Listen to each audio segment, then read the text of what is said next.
coming to the Chair's Breakfast. I think we'll probably have a few other people filtering in.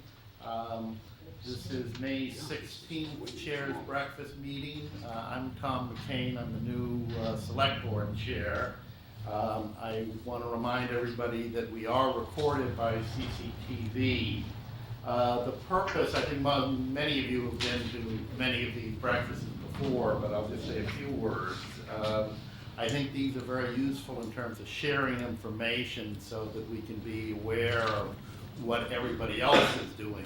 Often in town, I think the communication is always a problem because there's so much going on. We have a great many committees. So I think that the reports are very useful in helping those who are impacted by some committees but may not be on those committees. I would suggest that each of the committees kind of review what their charge is because we have so many committees that one of the issues before the Select Board is going to be to see whether we can consolidate some of the committees or make sure that everybody's aware of what is going on in the different committees.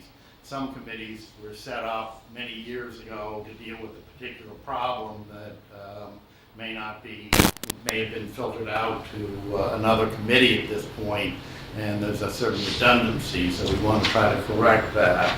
The other point that I would make is check to see the town website to make sure that the minutes of your committees are posted.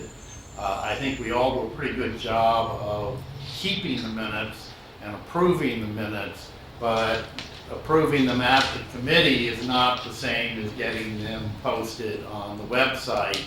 And we do have a very good website, and so it's important to make sure that that's done. If there are any issues, just be in touch with either the town clerk or Andrew Mara, the assistant town manager. Also, if we, usually what I'll do is we'll just go around the room. There's no sort of set order of how the reports would come in, but if you do have to leave early, let me know and I can get you reporting earlier. And with that in mind, I've been notified that the other thing I would ask is when you speak, identify yourself and the committee that you're reporting on. So I'll let you go first because you told me that you need to be out here by 8 o'clock. Thanks, Tom. It's Peter Hunter, Chair of the Recreation Commission. Good morning. Just a few updates on the Recreation Commission. Remind everybody that we publish a booklet that provides all of our programs for, in this case, spring and summer. We'll be in June, I believe, we'll be introducing fall winter programs, abundance of programs for all ages. It's a great resource. Of course, it's on the web, which a lot of people are using. We have a much improved online registration. Some activities to note that have occurred in the last month. Had a very successful Princess Breakfast that was at Trails End. Had 140 young girls, mostly, I believe, attend. It was a fundraising event. It was a great cause. Had a block party, our annual Stowe Street block party in the rain. It was indoors because of the rain last Saturday. Pretty successful turnout despite the rain, including a moon bounce. I'm not sure how they fit that in the Hunt Center. Important, big, successful event coming up on June 9th. It's a Jazz Fest. Last year was the first annual. Kais Road parking lot was incredibly well attended for a first event last year. I'm sure it's going to be a full house this year. It's at 1:30 start. Apparently this is going to be the first try to the new town bylaw regarding alcohol sales. And I guess it's going to be managed by the Rotary Club. Hopefully that will be a success. An important change going on at the Beatty Center. I reported at the town meeting about the fact that, you know, we're consciously, the commission is consciously aware of the financial challenges the Beatty Center has had. We're on it. We have a plan, including interviewing new leadership there. We've got some very good candidates that have applied for the job. Having final interviews hopefully tomorrow, and I think that's a huge step towards making some improvements and attracting membership and getting that club back to fiscal good situation. So Could you speak up just a little bit? sure. Sorry. It's not so much this. Right.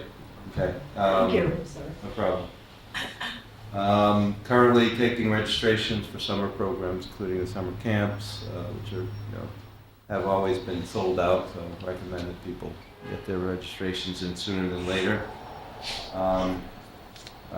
Have a RFP out for the Giroux land feasibility study that's going to be happening.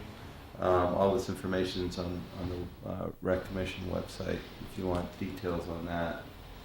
And lastly, since I don't see a long-range planning member here, I'm on the long-range planning committee. Just this quick update, we're got considerable input from the board committees on the draft plan, and everybody's working hard to work through those comments and determine what should be included and what shouldn't be, and drafts coming along nicely. So. Emerson Field, there's going to be some renovation. Is that something that you all are involved with?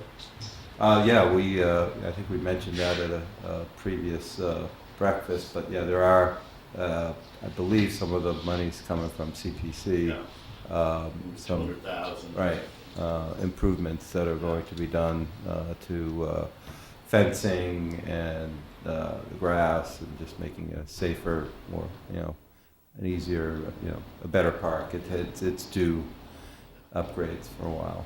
So. Is that going to be a section of it, done section by section? I think the total plan is something like 600,000. So. Correct. Yeah, it's going to be a phased effort, you know. But this, you know, this one would be. Pretty sure I have to refresh my recollection, but this is mostly the fencing part of it, and you know, the fields, improving. There's certain areas where you have to reseed and improve the fields. Could I ask a quick question? I think you probably said this and I didn't hear it. Where is the Jazz Fest being held this year? Behind it's Hyde Road parking lot. In the parking lot where it was Same- last year? Yes, same Yeah. place. Oh, thank you. Sure. So, having sort of shaken off the rigors of town meeting, we're now reorganizing ourselves. Yes, we. Who is I'm we? sorry, I'm Tom Tarpey. I'm the chair of the Finance Committee. Important person, yes. And happy to be attending my first chair's breakfast. So as I started to say, we're in the process of organizing for the new year. We are working out liaison assignments among our committee members. And we are looking forward to beginning the cycle of guidelines meetings with the budgeting entities. This year, we're adding something in that some of you have heard us talk about, the guardrail principle, and I won't go into detail about that, but what we're hoping to do is to provide the budgeting entities with some guidance to help them not only in this budget cycle, but aiming to future budget cycles. And we're hoping to develop a consensus about what we feel should be the trajectory of the town's spending over the next 5-year period, and thereby give the budgeting entities some notion of how they should pace their expenditures, face their employment negotiations with the various bargaining units, and overall come up with a better idea of how their budget fits into the overall town budget. So we, in that regard, we had a brief meeting with Superintendent Lori Hunter a week and a half ago, and we have invited her and members of the school committees to come meet with us at our meeting on the 24th, and we will be talking about just these issues. So What percent of the overall budget is the school budget? I don't have the precise number, Bob could probably give you, but it's in the range of 70%. It's somewhere between 65 and 70%. So That's very what we're important starting component. there. Exactly. And there is a negotiation on the Concord Teachers Association contract coming up at the beginning of the new year, and that will be a bellwether in terms of future contracts, not just with teachers, but with town employees as well. So, Just a comment, Tom, the long-range planning committee, I think, is in the plan is going to recommend that you look at those projections going out even further, like I think 10 years or so, because of the law of compound Sure. interest and how, because a lot of the goals that we have are fairly lofty and require funding. We have to kind of do situational analysis to figure out whether we can afford some of the things that we're thinking about in the future. So right. We as part of our guardrail exercise, we're going to be going back and looking at past. Statutorily, we have to provide a 5-year projection every year. And something that hasn't been done that we're going to be doing is going back and looking at past 5-year projections and seeing where we've wound up relative to those. We're all a little bit leery about providing a 10-year projection because we're not sure how we've done on 5-year projections. And so when you get out 4, 5, 6 years, things start becoming a little magical more than we can't exactly. So we're a little bit leery about providing a 10-year projection, but we do think that there should be some inclusion in the long-range plan that makes it clear to people that a 1% change now is compounding in the future, and it's always there. Right? So that's the message. yes, exactly. We agree with that. I'm Jonathan Keyes, and I chair the Tax Fairness Committee. And just a little background, you may recall, we're in the process of really having the town provide some financial assistance to people who need it, who qualify in terms of income, and who don't own houses in excess of the median value. But it's been a fairly long road that we've held. It goes back really to several past town meetings where we initially obtained a home rule that would allow us to do what the town of Sunbury has done, that is provide this program of assistance for older, needy people. And then we debated last year how to initiate it, and we were concerned that if we had to rush into it, that there'd be people who qualified who wouldn't know about it and who wouldn't have been able to apply, and they might have been quite upset. So we were in the process right now, having passed this thing at town meeting. In other words, the town meeting acted on the home rule, and we passed the thing. And it's being implemented in fiscal 19, so that in September, coming September, will be the deadline for people to apply. And right now, major efforts are being made to communicate to those people or to people who know who those people might be. So for instance, Elaine Partridge, I think, has done a very excellent job in getting mailings out to virtually... He's the head of the assessor's office. Yeah, the head of the assessors. And we've also approached all the various church groups or commercial organizations to tell them about it, not so much that they as members may qualify, but they may know people, relatives, whatever, who would qualify. So this is going to be effective basically starting in September, and it's limited to 0.5% of the total budget, so it's unlikely in the first year that it will come close to that, but should it exceed it, there are provisions to manage that? Mailing's gone out, I think, to everybody in town, and it does require an application form, and there are sort of criteria in terms of what's necessary, so people need to take a look at it, but the assessor's office, I think, is doing an excellent job. It's on the website, on the assessors. Yes. Everything's there. Anybody else? No, that's okay. You want to go forward?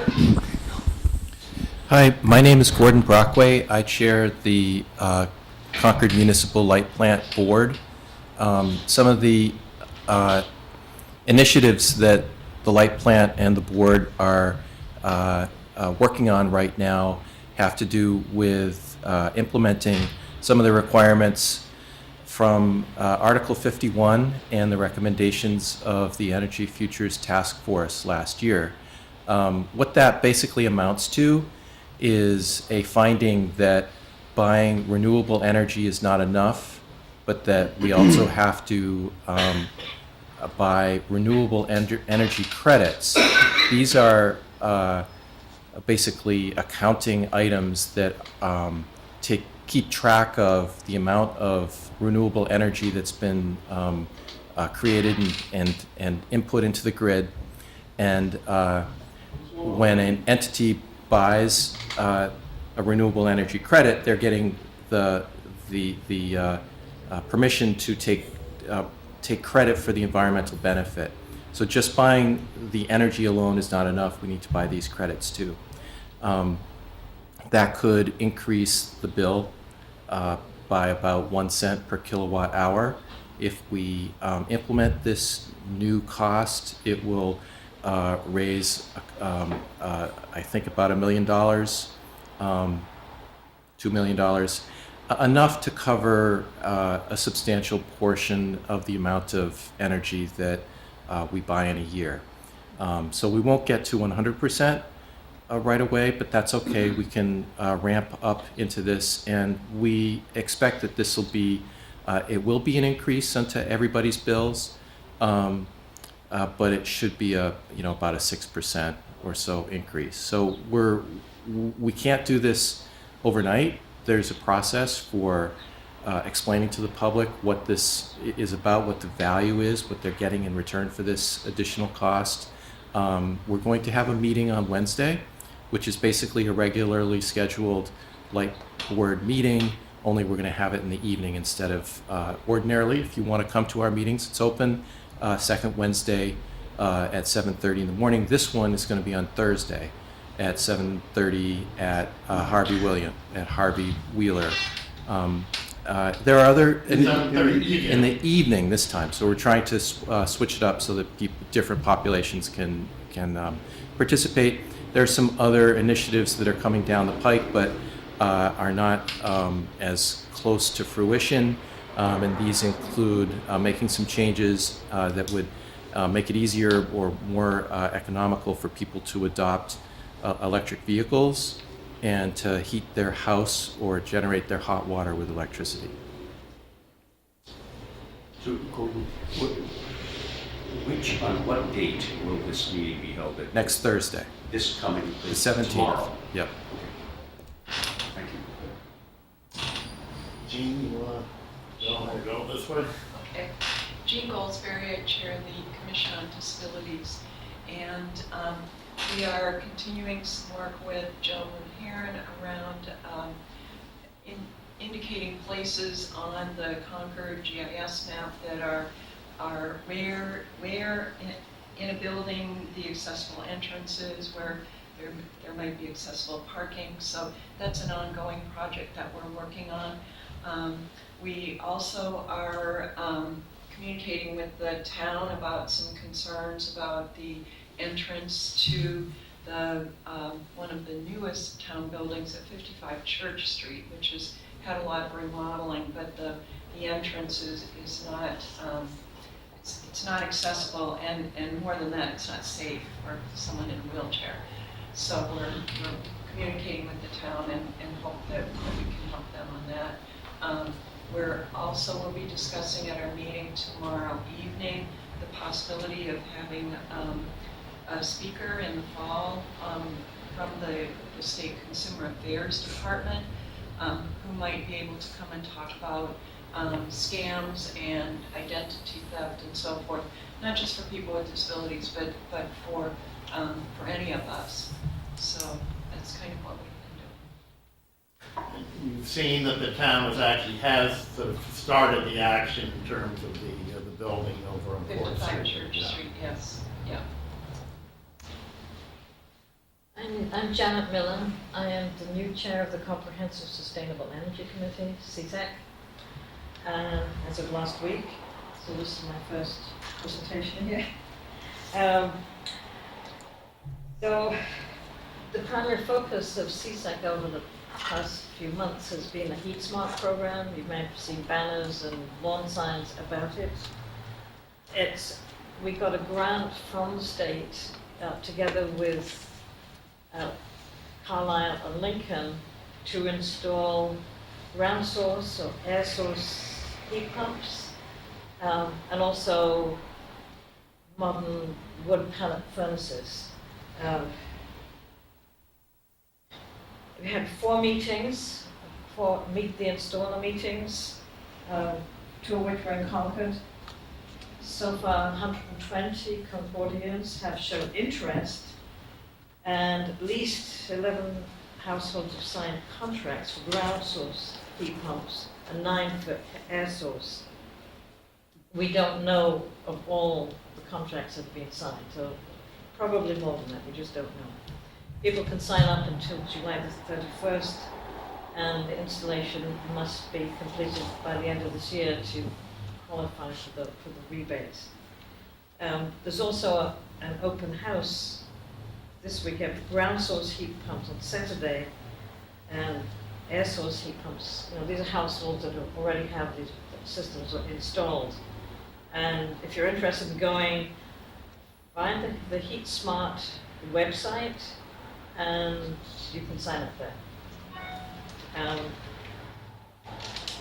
When that's over, we'll be thinking where we go next, and it seems that transportation, promoting electric vehicles and also safe bicycle routes is important because transportation is such a huge amount of source of carbon dioxide into the atmosphere. But we haven't actually done too much at this point. But Brian Fools is organizing an electric car event on September the 15th, where it'll be very informative and it will feature a number of different models. And I think he's also hoping to get some electric bicycles there. I think there's also been some talk of expanding the electric buses, school buses. That's true. There is a rebate. There's money from Volkswagen that fine for all their pollution gives us some money, and the best, I think, doesn't it, use of that money is to put it into electric buses. That's a good segue, Bob, for you. Absolutely. Transportation front and center for the school committee. Robert Brom, a member of the school committee. I'll start with the Concord Public Schools. A new committee was seated about 3 weeks ago.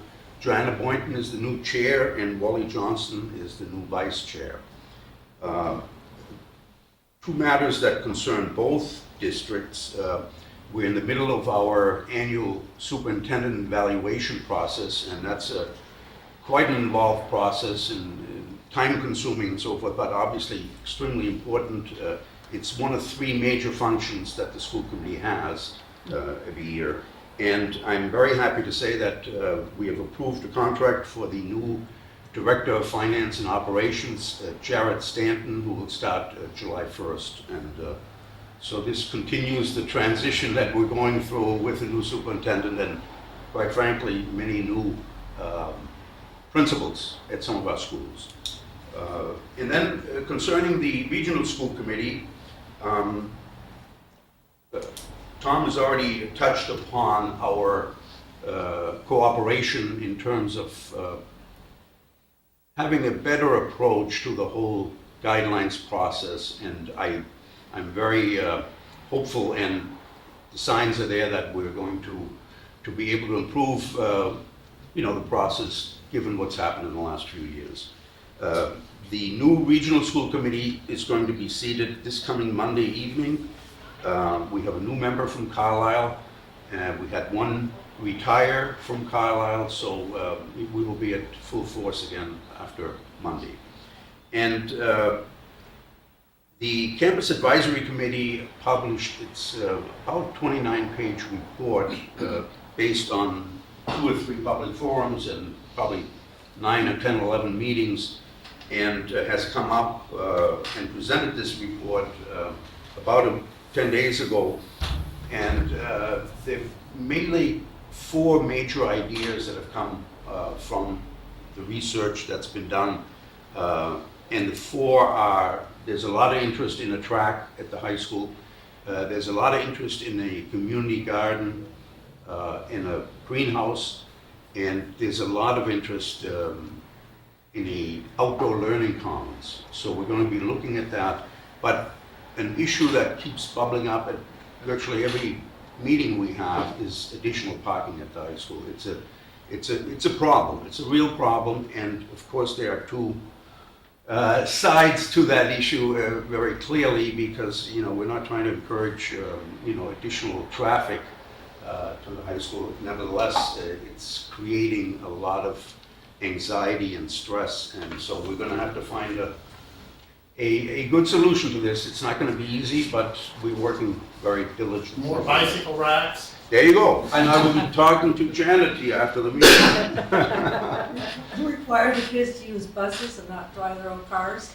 That's a simple answer. Unfortunately, it's not that simple, because in the morning there's no problem. Everybody can take the bus. In the afternoon, we have 70% probably of all the high school students in activities, and it just gets very difficult. And but there are steps we can take. More carpooling, and maybe we have a software app that can last minute make parking spaces available that aren't being used, or whatever, that kind of thing. So we're working on all that. Do you provide incentives for students? You provide incentives? Well, that's obviously another thing. For carpooling, do you See, the thing about carpooling is juniors aren't allowed in the first 6 months, I believe, to have other passengers, and juniors are the key issue in the overall parking problem. So, but believe me, we're looking at all and any options. Someone mentioned the other day an off-site shuttle service. So you're not alone in having parking issues. I think the select board deals with that, and I'm sure the long-range planning. I know that's a big part of it. Mobility and transportation is top priority. It's a real problem. You could just go outside and see all the traffic. I do think, though, that the cooperation between the school board and the finance committee last year resolving what initially was a very large gap was an awfully good first step in terms of sort of working the communication levels. Anne, you looked up. Anne Humphrey, chair of the Concord Dog Park Feasibility Study Committee. I'm sorry that the recreation fellow is leaving. Because we are tasked to look at the feasibility of having a dog park or dog parks in Concord. We've been very busy looking at several aspects of the problem, of the issue, including where, if a dog park is desired, where it should be, or where it could be. So we've talked to various recreation, other town offices where they have properties that they are responsible for. And we're at this point now, and we've also looked at what other communities have done vis-a-vis dog parks, or how to satisfy the needs, desires, wants of the dog-owning population. So we are going to now have next week, Tuesday, May 22nd, a public hearing as part of our charge to ask for the public input. Would you like to see a dog park? If you or not, would you? What form or shape should it take? Just an information gathering, people how people feel about that. It will be at 7 p.m. in the hearing room right here, meeting room, I'm sorry. Yeah, hearing room, I guess that's called. And hopefully we've plastered the town with posters. We hope that people will come, not only dog owners, but other people in Concord who might be interested in the situation of dogs. It's amazing how much excitement, I guess, dogs and dog ownership and dog walking and everything engenders in a town. After that, we will gather all of our information. We'll look at other aspects of dog parks or dog walking areas, and hopefully come in the fall to have with some suggestions, what we find, and bring it to the Board of Selectmen, or Select Board rather, and then have another hearing to announce that, and then we'll be done. But it's a very interesting problem. Well, I think one of the factors of the feasibility aspect is the cost, and one of the problems in Concord is land cost is so high. So I know you've been looking at all the various possibilities of land. We have been looking at possibilities of land, and then something that isn't mentioned very much but will play a factor is maintenance, upkeep.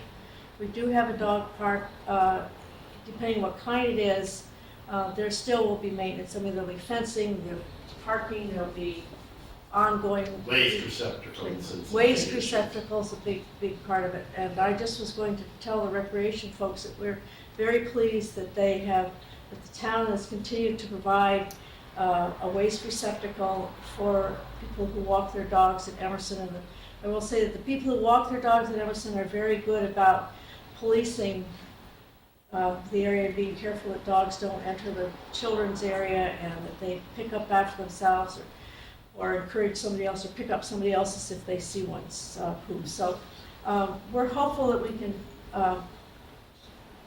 do good things for the town. So next Tuesday night. Next Tuesday night, the 22nd, 7 p.m. at the hearing room. Come. Electa Tritch, Historical Commission.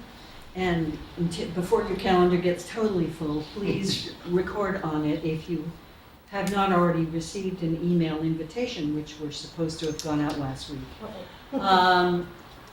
Monday night, 5:30 at Fowler, the Historical Commission is holding a preservation awards ceremony for the winners. No, that's politically incorrect term. But anyway, the winners of this year's, thank you, that's good, the Preservation Awards in a number of different categories. It will be exciting. The projects that were chosen really represent a range of construction, reconstruction, adaptive reuse in Concord, and it's an exciting contrast to some of the tear downs that are so obvious around town. So please come. It will be quite short, a maximum of an hour. There are even refreshments this year, and it will be an interesting. So people will be able to go to that and then still come to the select board Exactly. meeting. Right. That's the hope. We don't serve refreshments, unfortunately. Well, you see, then you can stock up. You may have to, right? There you go. I'm sorry, what's the where and when again? Fowler Library, Monday, the 21st, this coming Monday at 5:30 p.m. And I would like to tell you which room it is. I assume it's the basic meeting room that's downstairs. But I don't, I assume so. It's the only one that's big enough, I think, for what we're talking about. So please come. Now, that being said, The other side of this coin was our long and complicated discussion at the Historical Commission meeting last month about the house that wasn't there. There was an addition project that was approved by the Zoning Board of Appeals on Bedford Road, Road. Around the corner, I'm sorry, I have trouble between street and road. Yeah. It started out fine, but somehow the communications got lost in the process of removing damaged materials in this building, ending up with no building, which is total demolition, which means they were supposed to have come before us, before they even thought about doing this, and get probably a demolition delay, since this house was apparently built about 1890. And anyway, so the question was what to do about it, because it falls between the cracks of the bylaw, of the demolition review bylaw. Basically, we couldn't tell them to rebuild the house. I mean, we could, but it would have been an inappropriate response. We required that they provide us with a house history, including the history of its construction and additions and of the people who lived in it, because it's a very interesting sort of landlocked house that I think was probably one of the craftsmen's houses in that area. So it should have an interesting history. So they came before us this past month with the beginning of a house history, and were asked to please go away and complete it. And then we would review their situation again in June. In the meantime, the building permit has been put on hold by the building department. And so there's this new house frame sitting there absorbing water at the moment. So that was a strange situation, which I hope doesn't come up very often, but I also believe that the town's response to that, as well as the town's response in town meeting for putting the Sudbury Roadhouse into an expanded historic district, is a flag to those who want to build and rebuild in this town, that we care about what's there now, in addition to what's coming in the future. That seems to need to be reinforced every time there is a building boom in the economy. So there's that. This is my last meeting as chair and as historical commission member. I've used up all my years. And next month, Diane Strasberg, who will be the new chair, will be joining you. She could have joined, well, we could have appointed her chair this month, but she had to finish her thesis first. And I promised her she wouldn't have to do anything until she finished her thesis. So she is that. You may know Diane from the Old Manse, where she was sort of second in command of the property for a number of years. She has a great background with a breadth of historical knowledge. And she's also a very thoughtful person, which makes a lot of difference in this category. So join us on the 21st, and thank you. And I hope we can get a green card and get you participating in some other committee. Give me a year. I'll give you a little Give me a year. For that, you're entitled to. Thank you. Would you? Mia Glenn, Chair of the Historic Districts Commission. We've had steady activity within the districts of people making improvements. Just a couple of things to mention. We did approve the new bike station for the visitor center for the bike share program by the company called Zagster. Lexington's already up and running, and we will hopefully have that here soon. Concord Academy is embarking on another new construction project. Tom Kearns of DSK has designed a sort of carriage house type connector between two significant buildings on Main Street, the Haynes House and the Hobson House. They're big sort of blue-gray and big gray, very prominent buildings. Tom Kearns has designed a very tasteful addition set back to join the two buildings. We were really impressed with his work. And I think it's very sensitive design for what they are trying to achieve. And in case anybody's getting twitchy about the gravel parking lot that's across the street, we did extend that approval for another 6 months because that is for them to have all the construction vehicles, et cetera. That's what that So that's what that, a lot of people keep asking me what's going on. It is not permanent. We gave the extension to October 1st, and hopefully at that point it will be cleaned up, returned to its prior state.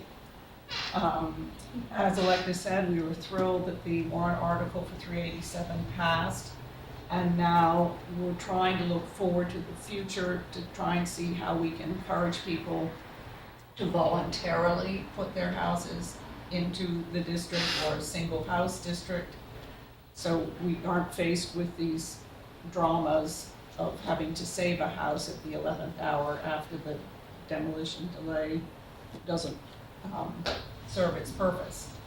So that is something that is ongoing and is not easy, because obviously everything still has to come before town meeting. And I think we made a lot of progress at town meeting by explaining to people that putting a house into the district does not mean that you suddenly lose all this value or it's suddenly a disaster. You know, the commission works with people to try and come up with a really good solution, and as in the case of Bow Street and others, you know, you can have a very positive outcome and still not destroy the district. So we have also been working with the Concord Museum on their signage. Billy Crosby has been working on their signs. There has always been the entrance on Concord Turnpike, and now that the when the plans came before us, we were trying to encourage them very much to also include the Lexington Road side, so that you continue the sort of, if you will, the march into Concord from Alcott House, so that people would have access and clear access into the museum from Lexington Road. And there will be an access now, both walking and driving. And we're trying to work with them on the signage to be sure people are encouraged to enter from Lexington Street as well. So those are the highlights for us. Is the developer of the property that's just put in the historic district come before you, or does he have plans? No, well, my understanding, and that could have changed 7 times since that point, is that the day after town meeting, he put the house on the market. I've seen it on However, the the market. sign has gone down. So you see, so I'm, this So is something whether that it's does on the this. market without the sign, we don't know. Right, right. So Also old or what? Right. I think he has no further interest The developer. in, yeah. Cool. So we'll wait and see what happens. Very good, thank you. Robert Easton, Planning Board. Don't know whether it's good, bad, or indifferent, but there's really not much on our agenda. In fact, our next meeting on the next Tuesday's been canceled. I will just note that Brooke Whiting Cash is leaving the board after 5 years, and we will miss her input and contribution to the board. I'm sure they'll keep busy during the year, so a little rest now is not the worst Yeah, let's thing. take a break. Right? Good morning, Ray Considine, Board of Health. At our last meeting, we dealt with a number of issues. We issued an order for Asian Gourmet, that's the restaurant next to Paparazzi on Route 2, to appear before us for multiple food code violations. Unfortunately, this is not the first time that they've appeared before the board for multiple problems within the kitchen and the service area. There was a total lack of sanitary conditions. I hope this doesn't change people's ideas about going to Asian Gourmet. But the total lack of sanitary conditions, and then no active managerial control by the person in charge, which is really important in restaurants.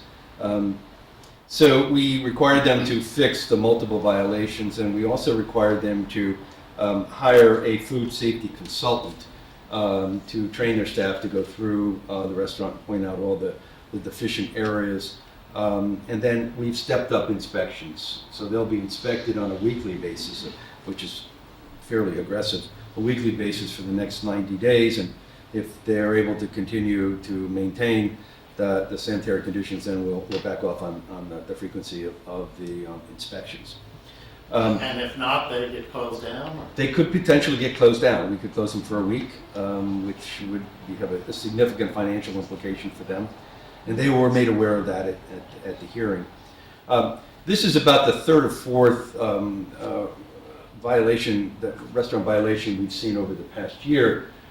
I'm not sure that that's, given the number of restaurants, I think there's, well, I'm not going to venture a guess, but there are a number of restaurants certainly in town. We decided that we would adopt a new Board of Health policy on requiring that all the restaurants send somebody to a food service sanitary conditions training. The Board of Health will run those on a quarterly basis because there's turnover in the restaurant industry. We want to make sure that new people coming in will have an opportunity to go through this. This is mandatory training. It's about a half day. It should impose a financial burden on restaurants. But really, this is intended to sort of get ahead of the issue so that we're not constantly dealing with violations and then asking them to correct the violations and then also to hire a food safety consultant to train. So this is being more proactive. We hope that it will reduce the risk and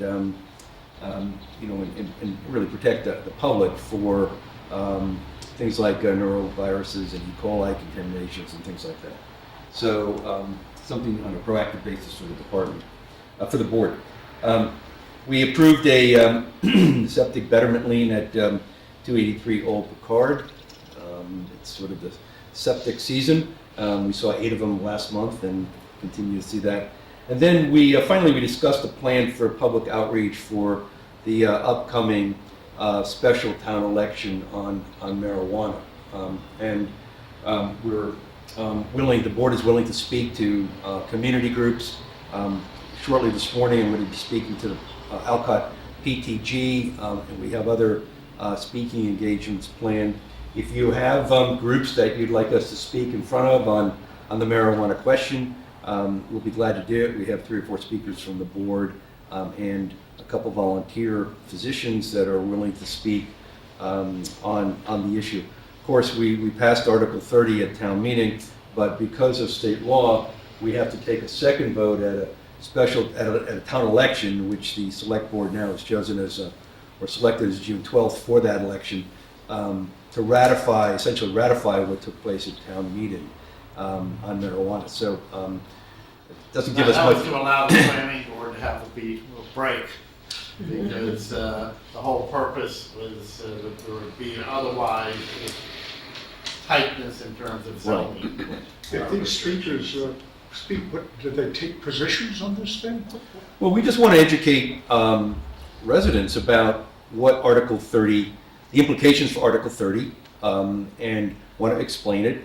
If the vote now at town meeting fails, then the planning board will have its hands full looking at developing new bylaws on how to cite marijuana establishments here in town. Some of that is governed by the state's Cannabis Control Commission, but the town does reserve the right for some, time, place, and manner of sales and citing. So, although subject to, the Cannabis Control Commission regulations in terms of schools and daycare centers and proximity to schools and daycare centers.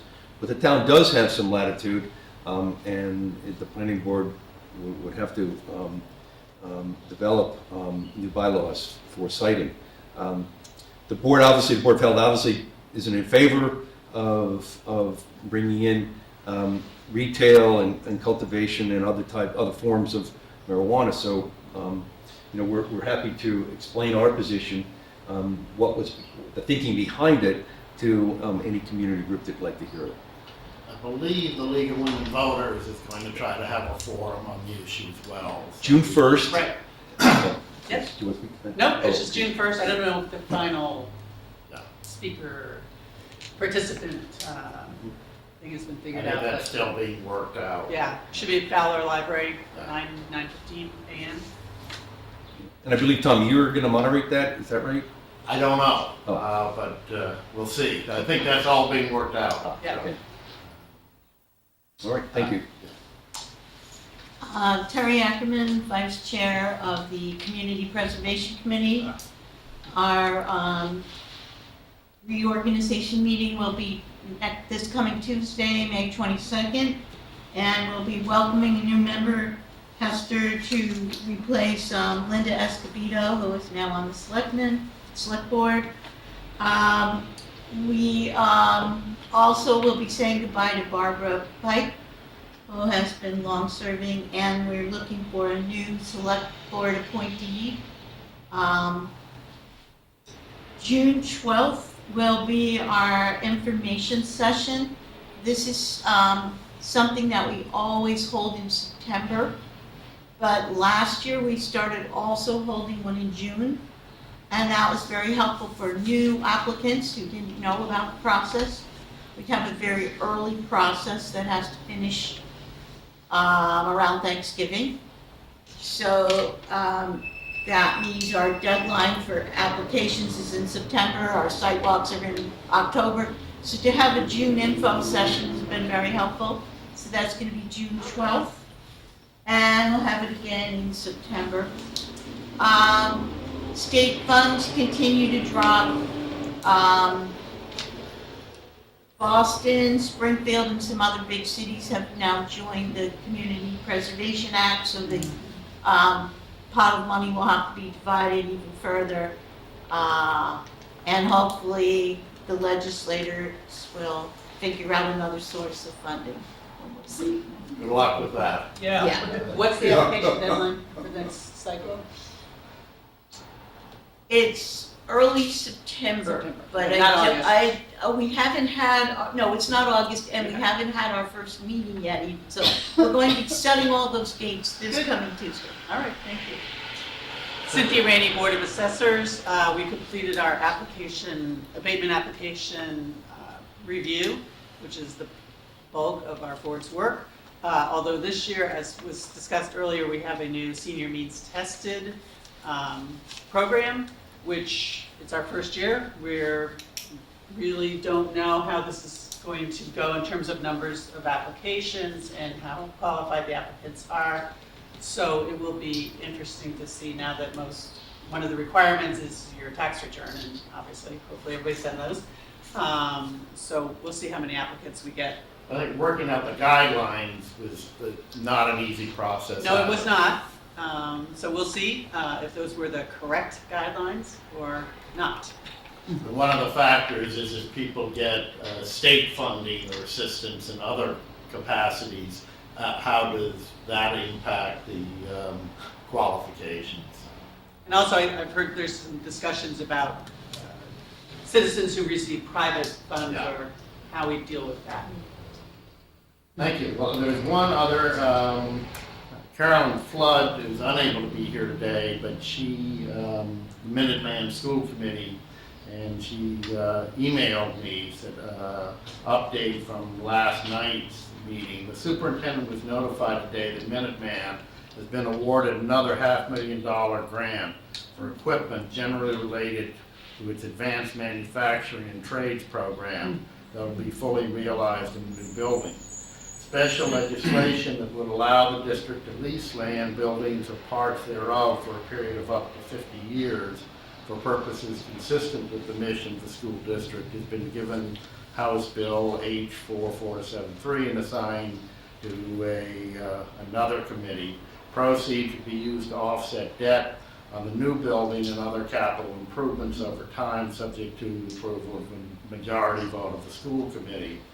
The district is working under contract with UMass Donahue Institute for Nonprofit Funding and Fiscal Solutions to structure further definitions, proposals, and decision phases related to the above.